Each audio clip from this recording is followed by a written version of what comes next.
कई प्रकार के जब वर ढूंढने शुरू हुए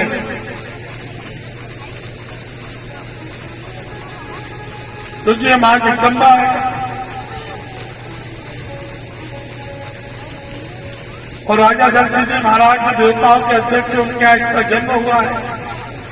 लेकिन नारद जी और सप्त ऋषियों ने आकर माता को शुरू से ही भगवान शिव का मंत्र दे दिया और मां तो स्वयं भगवान शिव को छोड़ के आई थी। इसका एक कारण है, एक तारकासुर नाम का राक्षस जिसने वरदान मांगा था कि मैं शिव पुत्र के हाथ में ही मरूं।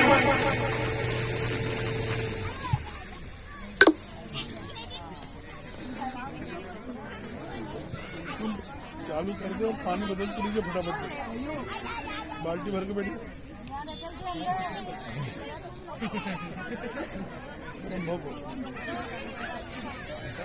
धार में से गरम निकलती आग और ठंडी घूमती। ये तो गरम के पानी की बाल्टी लेके बैठ जा, चलते रहना, बंद नहीं होता।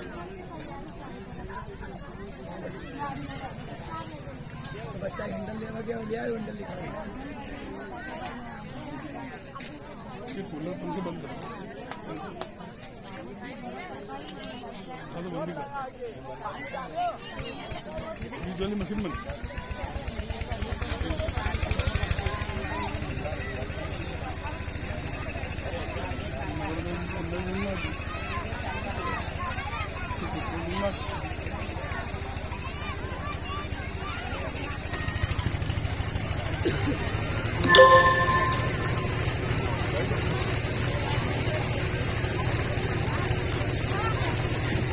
श्री राधे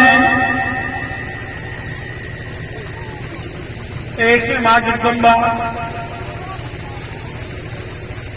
जिनके यहाँ स्वयं कहते हैं कि भगवान शिव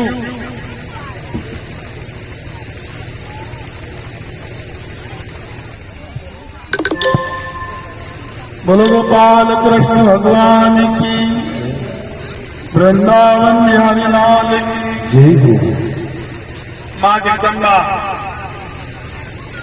का विवाह इसलिए करवाया जा रहा है भगवान शिव से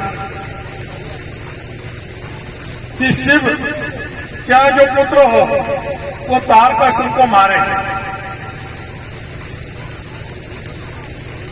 अंत में महाराज सारे देवता लोग भगवान राजा दक्ष जी महाराज के यहाँ तक पहुंचे कि आपकी कन्या के लिए आप दूसरा वर देख रहे हैं। लेकिन जिस समय महाराज आपने माता की तपस्या की थी और मां से ये मांगा था कि आपके समान कोई कन्या मेरे यहाँ जन्म लेना चाहिए, मां के समान कोई दूसरा तो था नहीं, इसलिए मां को स्वयं आना पड़ा। और इसलिए महाराज आप मैया के लिए अलग दूसरे कोई वर खोजने की कोशिश मत करो, भगवान शिव ही मां के लिए श्रेष्ठ हैं। इसलिए राजा दक्ष जी महाराज ने सारे देवताओं की बात मानकर माता उमा का विवाह किसके साथ किया? भगवान शिव के साथ। और ये पहली बारात थी जिसमें देवता लोग बारात में सज के गए थे। भगवान को मुकुट धारण किया, पीतांबर पहनाया गया और भगवान की ये सुंदर बारात निकली और ब्रह्मा जी ने इसके फेरे पड़वाए।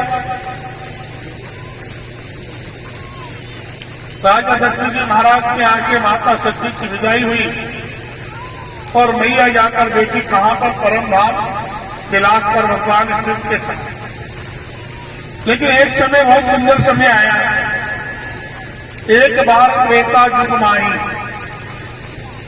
एक बार त्रेता युग माही यानी त्रेता युग का समय है। भगवान राम आए हुए हैं और शिव जी राम जी के भक्त हैं। शिव जी के मन में विचार आया माता सती के, अब यह माताओं के लिए बहुत एक अच्छी बात है। एक सीता पद्धति है और एक सती पद्धति। देखो, सीता पद्धति जो होती है वो कथा श्रवण करना होता है। सीता पद्धति का अर्थ होता है कथा को श्रवण करना, आत्मा में धारण करना। और एक सती पद्धति होती है जो सिर्फ कथा में जाके बैठ जाना, कथा को देखना। क्योंकि आज भगवान शिव के साथ भी माता जा रही है। भगवान शिव तो अगस्त मुनि के आश्रम में कथा श्रवण कर रहे हैं राम जी की, लेकिन माता सती का ध्यान और कहीं है। मैया देखी भी नहीं, विचार ही नहीं कर रहे और ध्यान में उस कथा को लेके भी नहीं है। और भगवान शिव तो राम कथा श्रवण कर रहे हैं अगस्त मुनि के आश्रम में, त्रेता युग में। और समय कथा कहां तक सुनाई कि राम जी माता सीता की खोज में दंडक वन में जंगल जंगल भटक रहे हैं। हे सीते, हे सीते, हे सीते,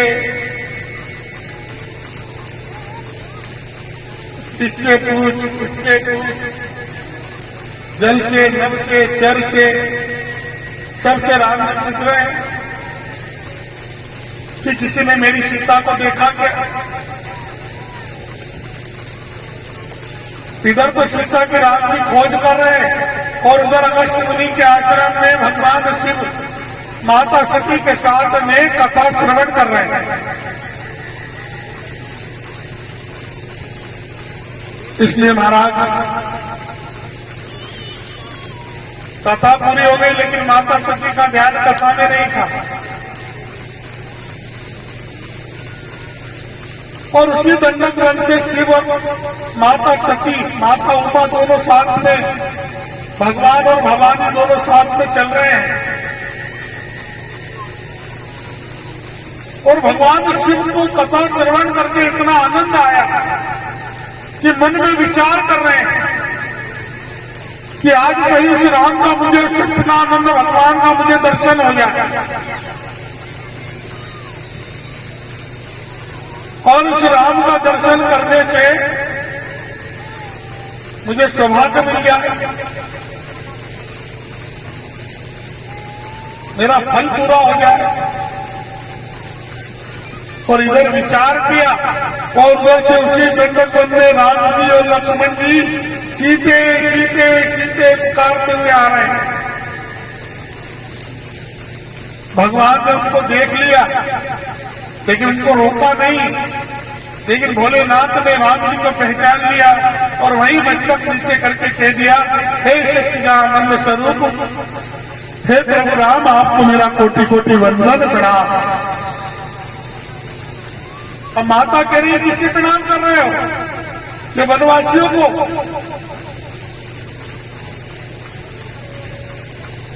भगवान कह रहे हैं साधारण वनवासी नहीं है, आप तो मेरे साथ में अभी कथा श्रवण करी कि नहीं अगस्त मुनि के आश्रम में? ये वही नारायण है, ये वही राम है जो अपनी लीला कर रहे हैं। माता सीता का हरण हो गया, तुम्हारा ध्यान कहां था कथा में?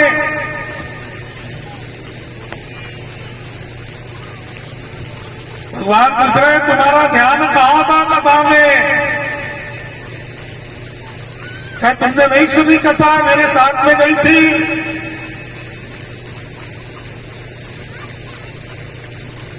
इसको कहते हैं सती पद्धति की। कथा तो सुनी लेकिन याद कुछ नहीं है।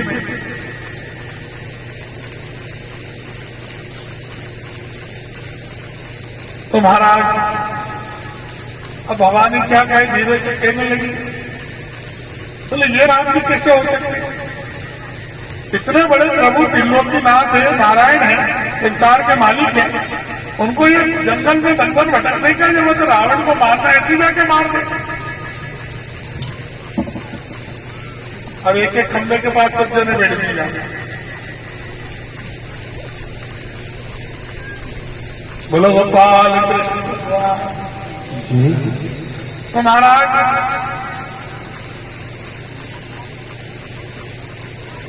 तुम्हारी क्या इच्छा परीक्षा लेने की है? बोले नहीं, परीक्षा लेने की तो नहीं है, लेकिन आपने प्रणाम किया, मैंने नहीं किया, तो क्यों ना मैं भी जाके प्रणाम करिए।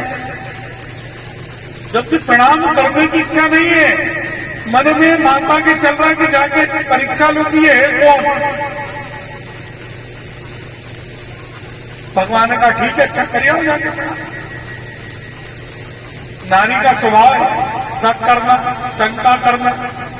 जब वो भवानी ने भगवान शिव की बात नहीं मानी, जगदम्बा ने, तो हमारे यहाँ की नारी भवानी कैसे हमारी बात मानी? और जो दुनिया के दिलों की नाथ शिव है, वो कह रहे हैं कि राम जी है, और उनकी बात नहीं मान रही है माता सती। विचार कर, इसलिए 8 दोष नारी में बताए गए हैं पुराण में। सबसे पहला दोष है झूठ बोलना, और यह माता ने भी झूठ कहा कि मैया सीता का रूप धारण करके राम जी के सामने जाके खड़ी हो गई, और राम जी ने पहचान लिया, और राम जी ने कह दिया है जगदम्बा आपको मेरा कोटि कोटि प्रणाम। हमारे भोलेनाथ को जंगल में अकेले कहां छोड़ी आई हो, और आप कहां जंगल में अकेली भटक रही हो। उसी समय माता का मुख नीचे हो गया, चारों तरफ राम सीता लक्ष्मण का मैया को दर्शन होने लगा। नारायण का अद्भुत चमत्कार देखा मैया ने, और नीचे मुंडी करके वापस सती के रूप में भोलेनाथ के पास आई। भोलेनाथ कहने लगे क्यों, कहां गई? प्रणाम कर, परीक्षा लेने के लिए नहीं प्रभु, प्रणाम करने के लिए।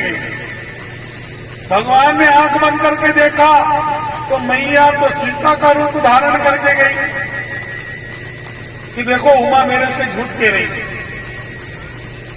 मां जगदम्बा ने भगवान से झूठ कहा था कि मैं तो प्रणाम करने के लिए गई।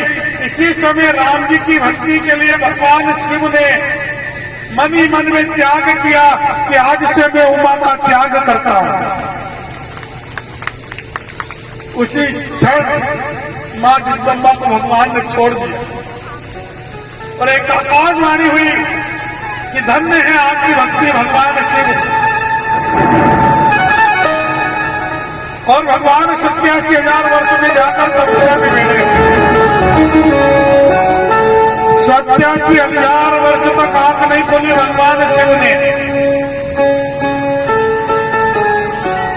किसने भगवान को नहीं उठाया, लेकिन एक दिन वही उमा ने भगवान को कैसे उठाया जाए, और जब माता ने स्वयं राम नाम की माला फेरी और वही राम नाम का मंत्र भगवान शिव के कानों में गया, तो 87,000 वर्ष तपस्या से बाहर आ गए।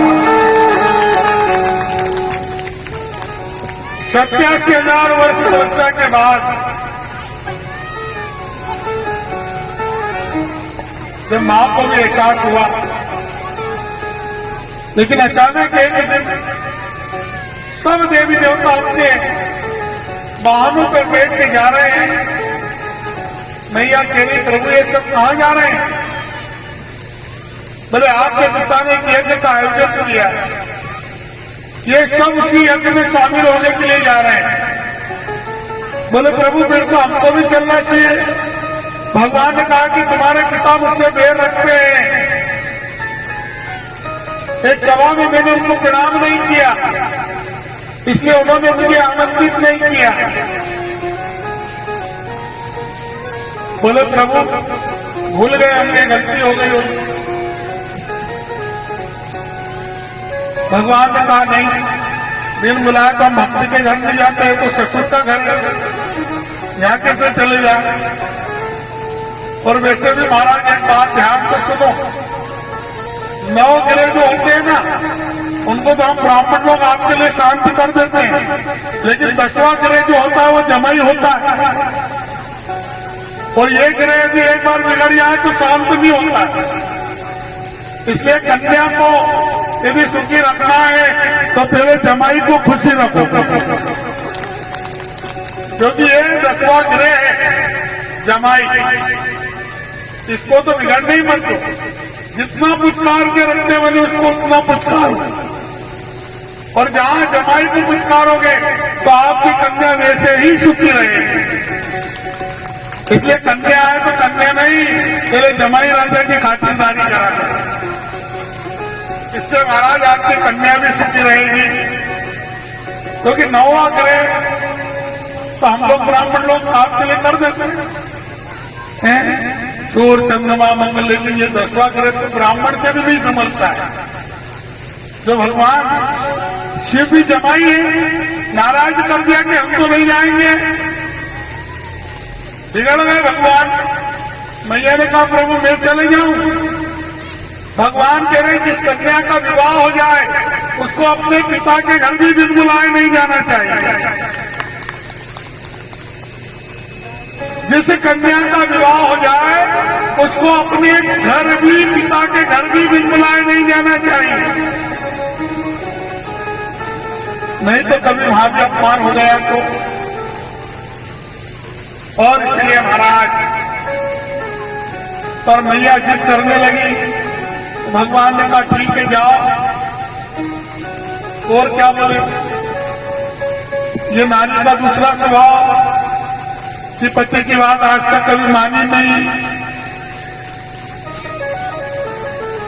8 दोष है अलग अलग, ये दूसरा। पति के दक्षिण चलना है तो नारी के लिए उत्तर चलो, ऐसा होता है।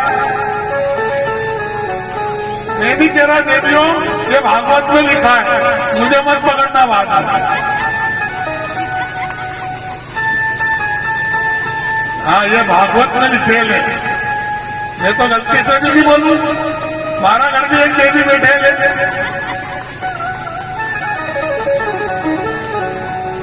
तो महाराज संसार है, संसार में हर दोष किसी न किसी में, दोष सब में भी है, पुरुष में भी, नारी में भी है। लेकिन कहते हैं जिस घर में बहू आ जाए वो घर स्वर्ग बन जाता है, लेकिन जिस घर में बहू आ जाए वो घर नरक बन जाता है।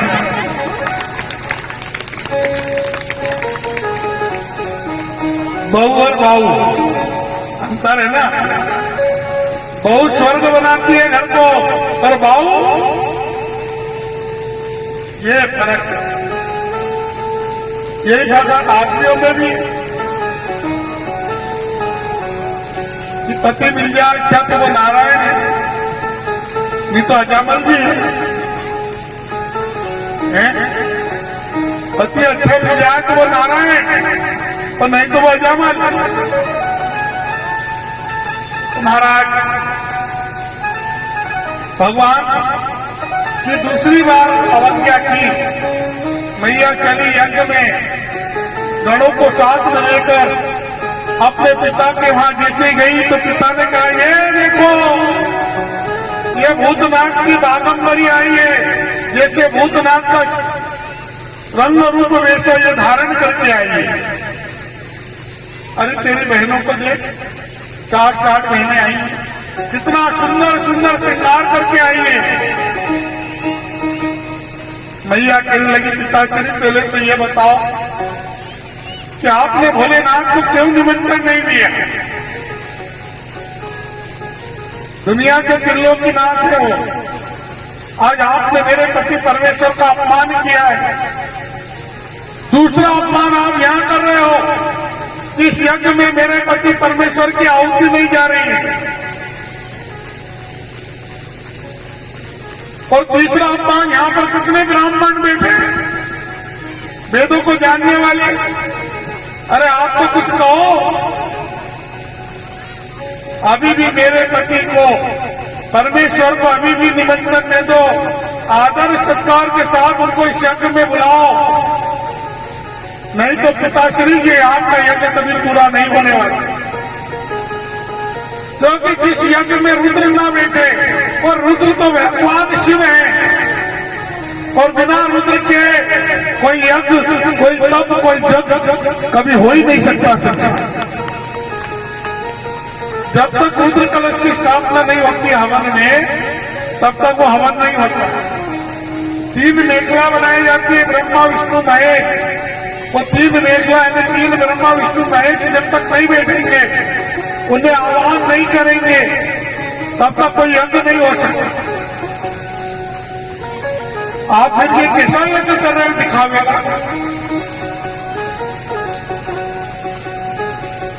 वो तेरा पति बहुत रमाए बैठा रहता है कैलाश पे, अपने ससुर का मान सम्मान नहीं करता, ऐसे जमाई को मैं क्यों बुलाऊं? जो दिलों के नाथ है, स्वयं भगवान है, आप उनसे आप चाहते कि वो आपको चरणों में आके पड़े। आप वो नहीं आए थे आपके पास कन्या मांगने के लिए, आपने मुझको उनको दिया है। नंदी जी महाराज ने कहा, अरे ब्राह्मणों आपको कुछ बोलो। सब ब्राह्मण नीचे मुख करके बैठे रहे। नंदी जी ने कहा, एक ब्राह्मण भिक्षा मांगेगा गली गली। ये नंदी जी महाराज को ब्राह्मणों को श्राप लगा हुआ, क्योंकि वहां पर वेद पुराण को जानने वाले भी बैठे थे। राजा दक्ष से कहा, राजा दक्ष तुम्हारा अहंकार खत्म करो, नहीं तो बकरे की गर्दन लगेगी एक दिन। मैया ने बहुत समझाया, कुछ बहनों से मिली, माता से गले लगी, अंत में पिताश्री को कहा कि पिताश्री आपका ये यज्ञ पूरा नहीं होगा। एक बार मैं और कह रही कि आप भोलेनाथ को इस यज्ञ में आहुति देते हो कि नहीं देते, उनको निमंत्रण देते हो, आमंत्रण देते हो कि नहीं देते हो। पिता ने जैसे मना करा, और मन में मैया ने विचार करा कि मेरे भोले ने पहले कहा था कि पिता के घर बिन बुलाए नहीं जाना चाहिए। आज यहाँ बिन बुलाए आ गई, और देखो मेरा अपमान हुआ, साथ में आपका भी करवा के आ गई। यही विचार करते बोले ना जाते, क्या मुंह लेके जाऊं, इससे तो ये यज्ञ भी ना हो और मैं अपने पति परमेश्वर की लाज भी रखूं। इसलिए महाराज उसी यज्ञशाला में चलते चलते स्वयं मैया उमा उसमें कूद गई। उस यज्ञशाला में छलांग लगा दी और उस यज्ञशाला में माता जलने लगी।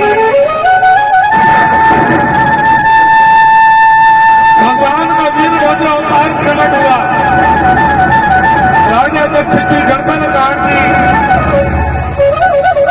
सारी यज्ञशाला को तहस नहस कर दिया।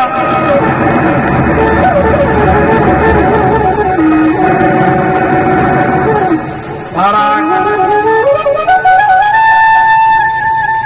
अंत में भगवान विष्णु ने जब भगवान शिव को देखा और जलती हुई शक्ति को जब शिव ने यज्ञ में से निकाला, चारों दिशाओं में भगवान से ले लेकर घूमने लगे। उसी समय भगवान विष्णु ने अपने सुदर्शन चक्र को आदेश दिया और भगवान विष्णु के सुदर्शन चक्र ने माता के 51 टुकड़े किए और एक एक मैया का जो शरीर का जो अंग का टुकड़ा था वो हमारे भारतवर्ष में गिरा। वो जहां गिरा वहां पर 51 पीठ पे आज मां जगदम्बा पुजारी है। उसी को 51 पीठ पर शक्ति पीठ कहते हैं। ये माता सती के 51 टुकड़े गिरे थे, भगवान नारायण के सुदर्शन चक्र से कटे हुए, लेकिन भारत के भी अनेक टुकड़े हो गए। 2 भाग पाकिस्तान में है, मैया का सिर हिंगलाज वाले माता, एक शारदा पीठ है पीओ को भी, 2 बांग्लादेश में है, और 2 नेपाल में, लेकिन 46 शक्तिपीठ आज भी हमारे भारत में है। कुल मिलाकर 51 शक्तिपीठ पर मां जगदम्बा का पूजन होता है और 51 पीठ पर।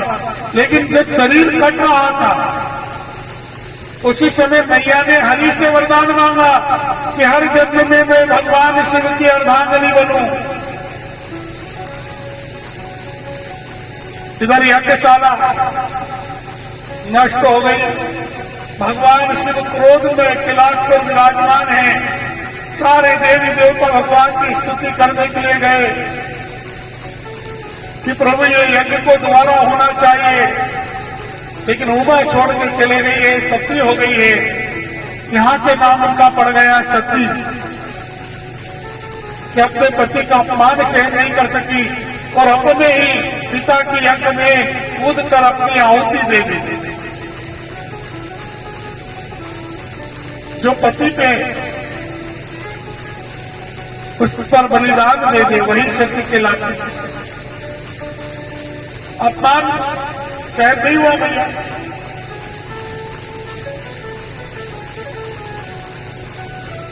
मेरी और मैं जाए मेरी मैया जय हो।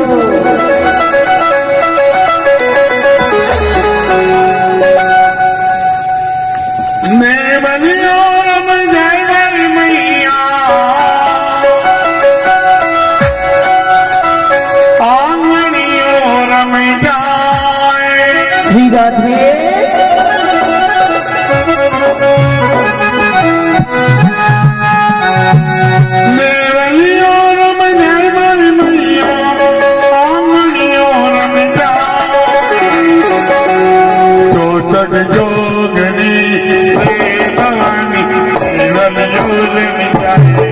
सत जोगनी रे भवानी केवलियो रम जाए।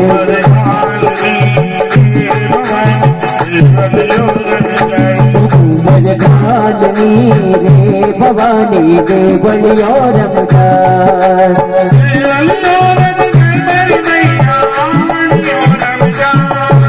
केवलियो रम जाए मारी मैया आंगनियो रम जाए।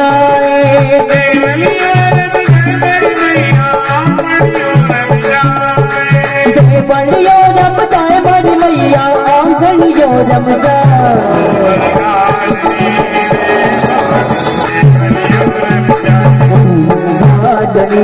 रे भवानी जय बलियो रम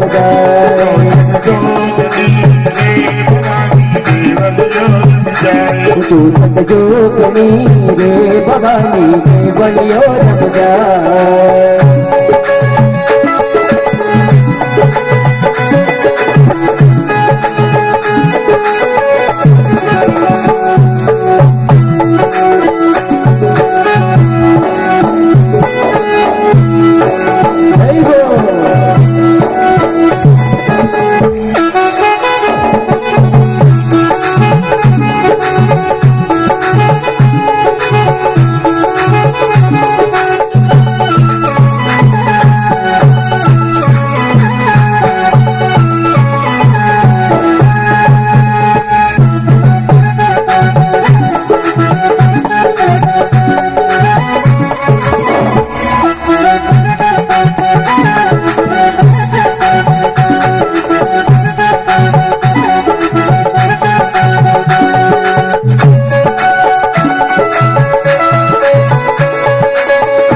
सवारी कर जगदम्बा ब्रह्मा रूप बनायो।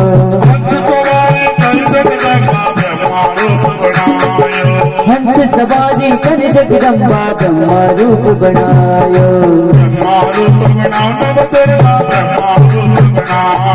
ब्रह्मा रूप बना नव दुर्गा ब्रह्मा रूप बनायो।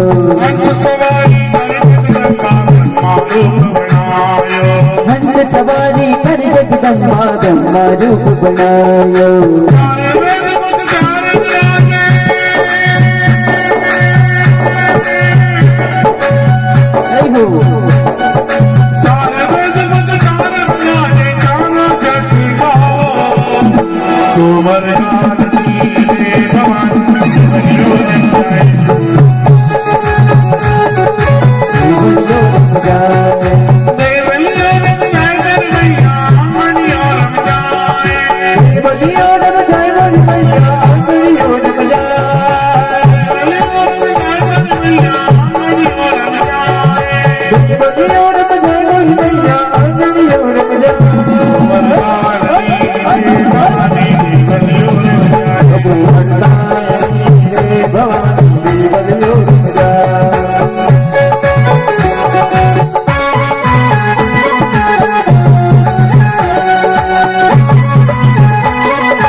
जगदम्बा विष्णु रूप बनायो।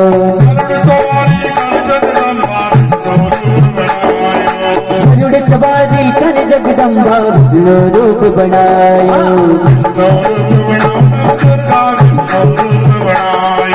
विष्णु रूप बनाओ नव दुर्गा विष्णु रूप बनायो। विष्णु रूप बनाओ नव दुर्गा विष्णु रूप बनायो। पदम संग चक्र विराजे पदम संग चक्र विराजे।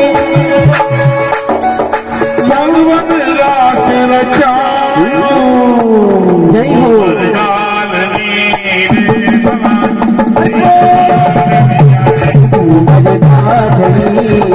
भवानी बलियोर बधाए।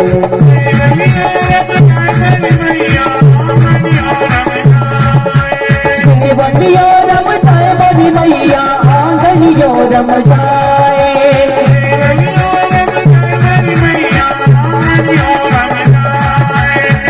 बलियो रम जाए बड़ी मैया आंगनियो रम जाए।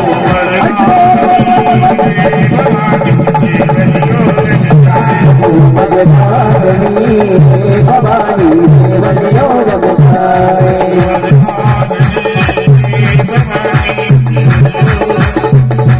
मजदारनी रे भवानी बलियो रम जाए। मोरलिया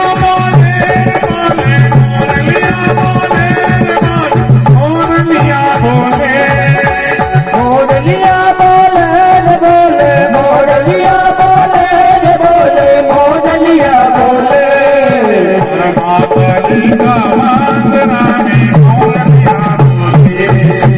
माता लीला मंगलिया में मोरलिया बोले।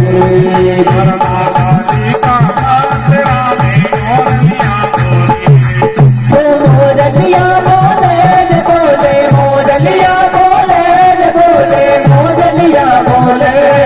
हरि माता लीला मंगलिया मोरलिया बोले। हरि माता लीला हरि माता लीला मंगलिया में मोरलिया बोले।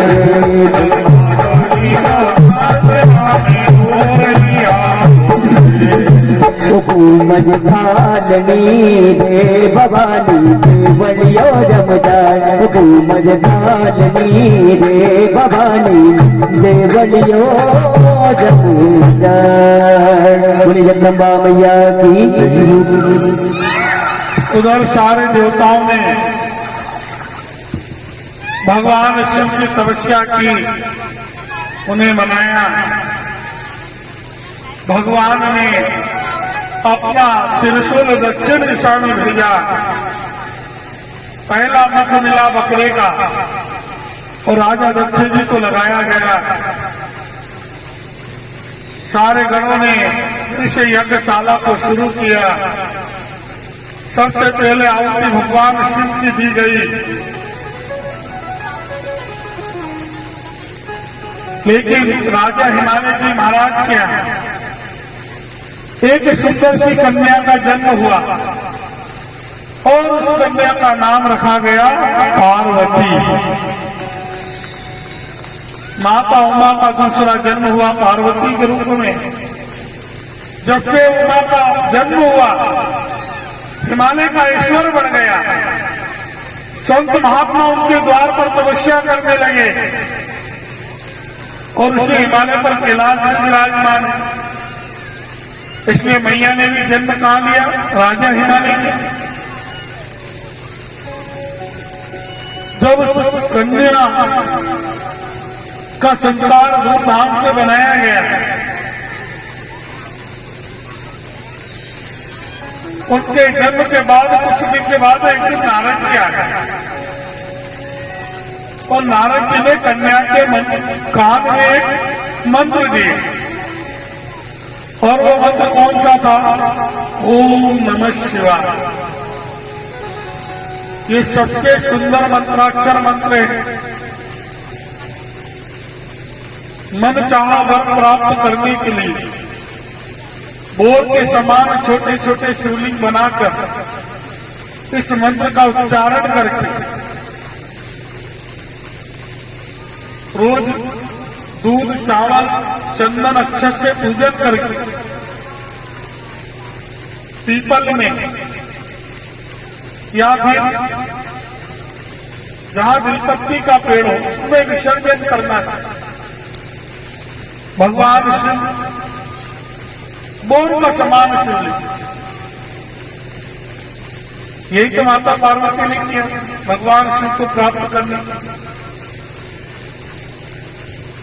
छोटे छोटे जब 7 दिन का मासिक धर्म आता है तो 8वें दिन 8 बनाए, उसमें त्रुटि नहीं होना चाहिए। उसमें यदि त्रुटि हो गई तो वो खंडित हो जाए। कहीं बाहर यात्रा में जा रहे हैं 2 दिन 3 दिन तो चौथे दिन 4 बनाए, लेकिन वो बनाना चाहिए बोर के समय। मट्टी का शुद्ध मट्टी, उसमें दूध चंदन चावल अक्षत और बिलपत्ती चढ़ाई और कपूर की आरती कीजिए।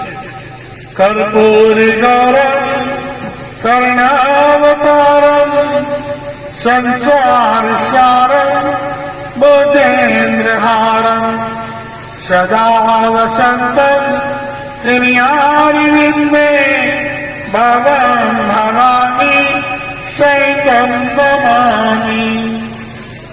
इस आरती का कपूर जला के भगवान की आरती करें और बिलपत्र में उनको विसर्जन कर सकते हैं। कुछ लोग तुलसा जी में विसर्जन करते हैं।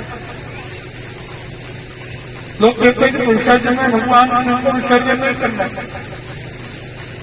लेकिन हम तो कहते हैं करना चाहिए। क्योंकि आप करोगे तो माता तुलसी जाके भगवान शिव से कहेगी कि प्रभु वो कन्या आपको मेरे चरणों में रख रही है, इसलिए उसकी मनोकामना जल्दी पूरी करो, नहीं तो तब तक आप मेरे चरणों में पड़े रहोगे। इसलिए महाराज यहां जल्दी उपाय होगा।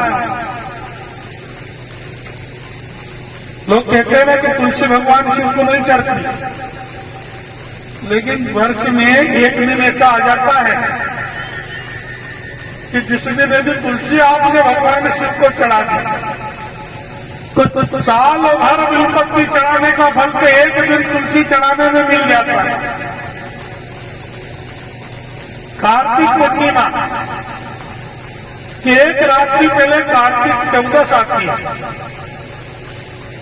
उस दिन रात को 12 बजे हरिहर मिलन होता है, यानी भगवान श्री नारायण से मिलने के लिए जाते हैं और भगवान नारायण भगवान शिव से मिलने के लिए जाते हैं। दोनों का मिलाप होता है और उस दिन रात्रि 12 बजे भगवान शिव को तुलसी चढ़ाना चाहिए और उसी दिन रात्रि भगवान विष्णु को 12 बजे बिलपत्ती चढ़ाना चाहिए। दोनों को साल भर बिलपत्ती तुलसी चढ़ाने का फल एक ही दिन में मिल जाए। इसको कहते हैं हरिहर मिलन। क्योंकि भगवान 4 महीने के बाद कहां से आते हैं? सतलोक से। तो भगवान हरि उनसे मिलने के लिए जाते हैं। भगवान 4 महीने सतलोक में निवास करते हैं। राजा महाबली क्या है, उसी को आप लोग चतुर्मास कहते हैं। आप कहते हैं भगवान सोने चले गए। ठाकुर जी कभी सोते नहीं है, ठाकुर जी कभी नहीं सोते, बल्कि 4 महीने सतलोक में जाते हैं राजा महाबली के। इसको कहते हैं हरिहर मिलन। लेकिन ये होता है 14 की रात्रि को पूनम के एक दिन खुले, कार्तिक पूर्णिमा के। तो महाराज अब कन्या पार्वती ओम नमः शिवाय, ओम नमः शिवाय, ओम नमः शिवाय। अब जैसे जैसे तपस्या बढ़ रही वैसे वैसे उम्र भी बढ़ रही है। विवाह के योग हो गई है माता। अनेक सप्त ऋषि परीक्षा लेने आ गए कि किसके लिए तप कर रही हो? बोले शिव के लिए। बोले शिव क्या है? इलाज पे कुछ नहीं है। अश्वनी कुमारों के लिए करो, विष्णु के लिए करो, इंद्र के लिए करो। भगवान शिव के पास में क्या है? मैया ने कहा शिव तो है, मुझे सिर्फ शिव चाहिए, बाकी और कुछ नहीं चाहिए। तो शिव को प्राप्त करने के लिए मेरी तपस्या है। एक बार भगवान शिव माता पार्वती तपस्या कर रही है और साथ एक जलाशय है, उसमें एक मगर एक छोटे से बालकों को अपने मुख में पकड़ के रखा और बालक चिल्ला रहा है बचाओ बचाओ बचाओ। उसके चिल्लाने से मैया तपस्या से बाहर आ गई। मगर से कहा कि बालक को छोड़ दो। मगर ने कहा मैया यह तो मेरा भोजन है, इसे कैसे छोड़ दो? तो मैया ने कहा मैं मेरे जीवन भर की पूरी तपस्या का फल तुमको देती हूँ, अब तो बालक को छोड़ दो। उसी समय बालक को मगर छोड़ के स्वयं भगवान साक्षात शिव वहां पर खड़े हो गए और भगवान भोलेनाथ ने माता प्रिया को दर्शन कि पार्वती तुम्हारी तपस्या से मैं प्रसन्न। सप्त ऋषियों ने मनाया, माता उमा के नहीं, हमारी कन्या भी देंगे भोलेनाथ का। और जिसको घर नहीं, बाहर नहीं, दुकान नहीं, दारी नहीं है, रहने का ठिकाना नहीं, तुम दोगे अपनी कन्या। जिसको घर नहीं है, कोई दुकान नहीं, कोई जमीन नहीं, कोई जायदाद नहीं, तुम भी तो ढूंढोगे नहीं कि हमारी कन्या को बहुत अच्छा वर चाहिए, सर्विस भी चाहिए, जमीन भी चाहिए, जायदाद भी चाहिए। बोली सुख नहीं मिले, बोली सुख नहीं मिले, जमीन चाहिए, जायदाद चाहिए, लड़का भी नौकरी होना चाहिए, हमारी छोरी का घुमाने वालों भी चाहिए, बोले सुख नहीं मिले। कन्या वहां पर देना चाहिए जहां पर सुख हो।